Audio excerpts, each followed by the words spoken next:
Olá, boa tarde. Sejam bem-vindos a mais uma edição de Mercado e Companhia. Vamos aos destaques de hoje, a partir de agora. OCDE reduz a estimativa de crescimento do PIB mundial em 2020 e prevê uma recuperação gradual da economia brasileira. Ministro do Meio Ambiente, Ricardo Salles, afirma que o governo federal pretende pagar para quem prestar serviços ambientais na Amazônia. Comissão de Minas e Energia da Câmara aprova a proposta de venda direta de etanol para os postos de combustíveis. O texto segue agora para discussão na CCJ. E em Mato Grosso, a valorização do boi gordo puxa aumento no preço médio da carne bovina no varejo. Em um ano, a alta já é de 17,5%. Tudo isso e mais agora, o Mercado e Companhia já está no ar. O aumento do preço da carne bovina no varejo não deve frear o consumo e nem atrapalhar o cenário de alta no mercado pecuário. A opinião é do analista de mercado da FC Stone, o Caio Toledo. A consultoria, inclusive, reportou negócios a R$ 230 por arroba no interior de São Paulo nesta semana para boi padrão China, o que é um novo recorde de alta. Vamos receber o Caio Toledo para tratar deste cenário da pecuária brasileira. Caio, boa tarde, seja bem-vindo. Boa tarde, Kelly. A pergunta que o nosso jornalista de Mato Grosso, Luiz Patroni, te fez é: até que ponto o aumento do preço da carne bovina no varejo vai impactar o consumo e, quem sabe, até frear um pouco a alta dos preços no mercado pecuário? Essa é a grande pergunta que a gente tem feito no mercado. Muito provavelmente esse freio não deve ocorrer nesses próximos 15, 20 dias. Muito provavelmente nós tenhamos algum freio nesse mercado, muito provavelmente lá para janeiro, começo de janeiro, meio de janeiro. Antes de janeiro, você acredita que o consumidor ainda estará disposto a pagar o preço e manter o churrasco de fim de ano na mesa? Isso, como foi bem colocado, nós temos agora a injeção do 13º, nós temos uma época de festividades onde normalmente o consumo de carne bovina aumenta. Nós também temos um terceiro ponto, que é o aumento do preço das carnes concorrentes, tanto a carne suína quanto a carne de aves. Então isso acaba sustentando a valorização da carne bovina. E a sua análise de que o consumo não vai sofrer um revés em função da alta do preço no varejo, ela também tem um outro componente, que é a consolidação de preços ainda mais altos na pecuária. A FC Stone está reportando R$ 230, negócios fechados em São Paulo nesta semana. Caio, conta mais pra gente. Exatamente. Nós temos observado uma movimentação onde o político tem encontrado muita dificuldade na originação de animais. Então, ele está pagando por esses animais cada dia um pouco mais, justamente porque está com muita dificuldade na originação. E justamente ele acaba passando esse valor do boi que ele tem comprado para a carne no atacado. Agora, nós sabemos o atacado acaba passando para o varejo e o varejo acaba repassando isso para o consumidor final. Certamente. Agora nós temos que acreditar que a algum ponto isso deva ter algum freio na ponta final, que vai refletir na ponta inicial. Pois é, e esse é o principal questionamento. O pecuarista que vê aqui no Mercado e Companhia, cada novo dia, nós reportarmos preços mais altos pagos pela arroba, quem ainda tem boi pensa: vou esperar mais, porque vai subir mais. A pergunta direta é: até quando a FC Stone acredita que o preço vai continuar subindo? Olha, nós temos repassado para os pecuaristas clientes nossos que é para fazer assim, as vendas de forma comedida, mas sem realizar vendas, estão tentando achar o preço ótimo, o ponto ótimo, porque nós podemos observar, de repente, algum frio muito forte e essa roupa acabar desvalorizando R$10, R$15 de uma semana.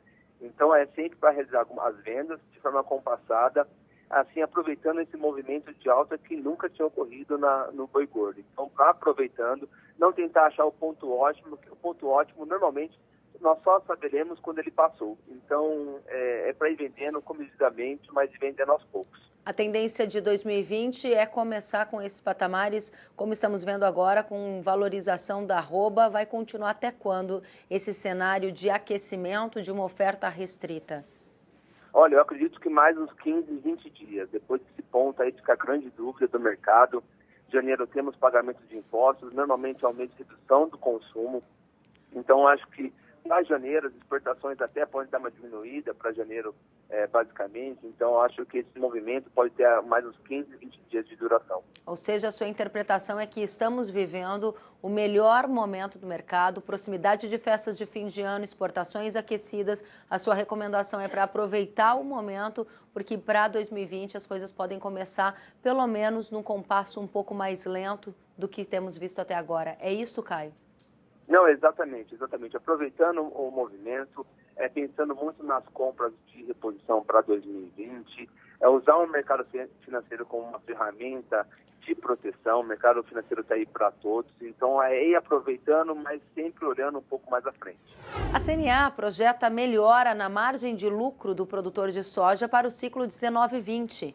Em Mato Grosso, os preços negociados entre setembro a novembro do ano passado estavam ao redor de R$ 62,05 por saca e agora foram fechados a R$ 68,78 em média.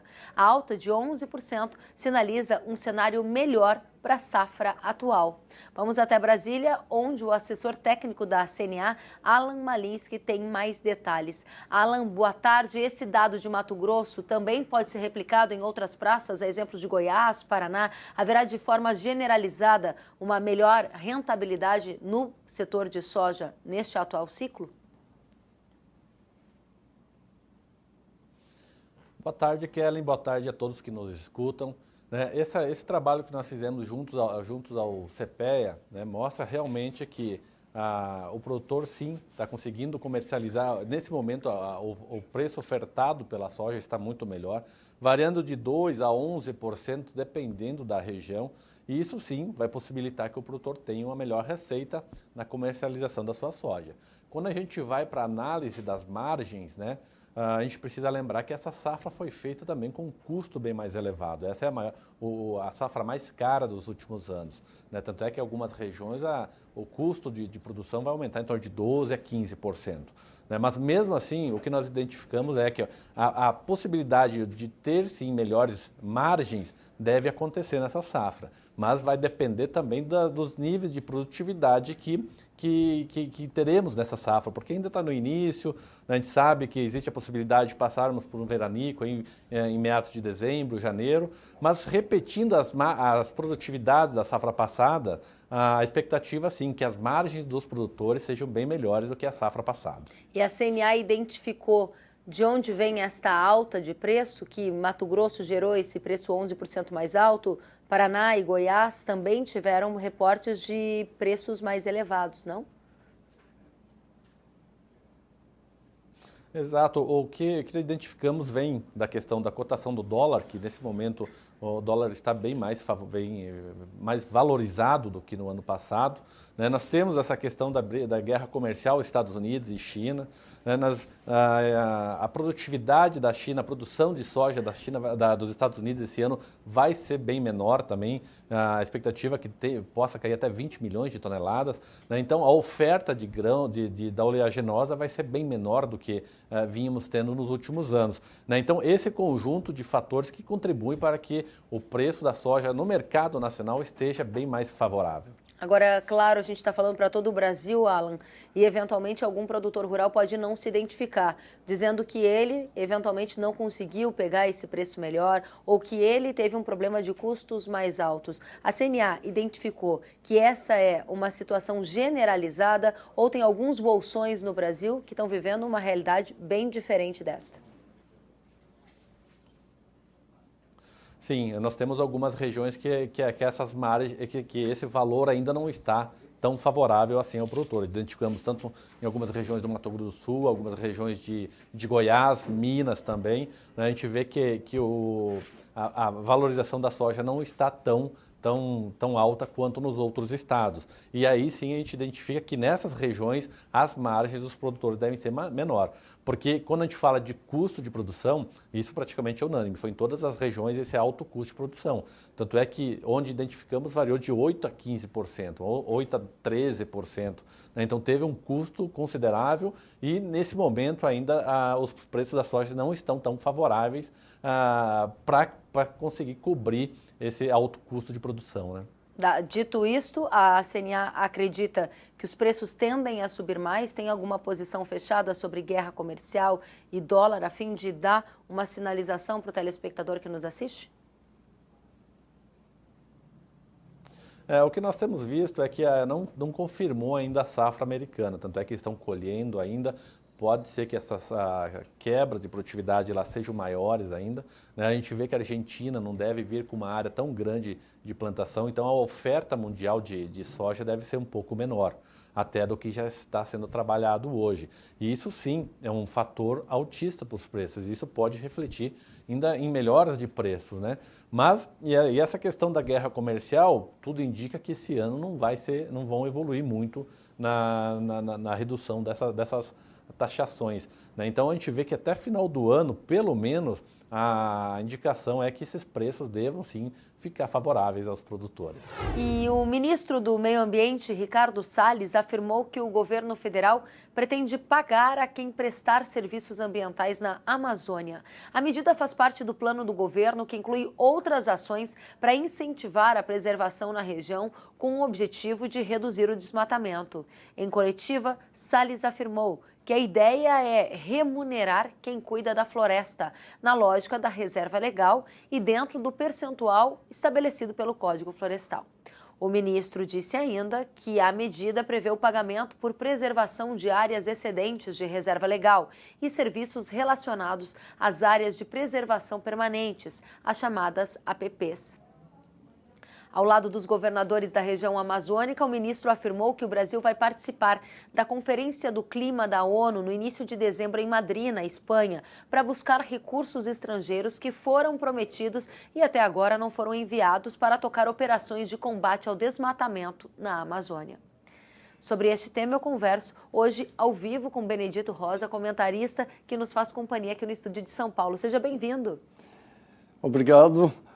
Boa tarde, Kelly. Boa tarde aos amigos que nos acompanham no Mercado e Companhia. Kelly, esse tema reincidente, de pagamento por serviços ambientais, é de grande importância para os agricultores, não só da região amazônica, para todo o Brasil. Aliás, esse tema, para os agricultores, ficou como algo que a nação está devendo a eles. Há 20 anos atrás, quando se começou a discutir o Código Florestal até a sua aprovação, percebeu-se que para os agricultores haveria muito ônus, sem bônus. O ônus é cuidar da reserva legal, cercar. Aproveito para lembrar que 1 quilômetro de cerca custa ao redor de R$4.000.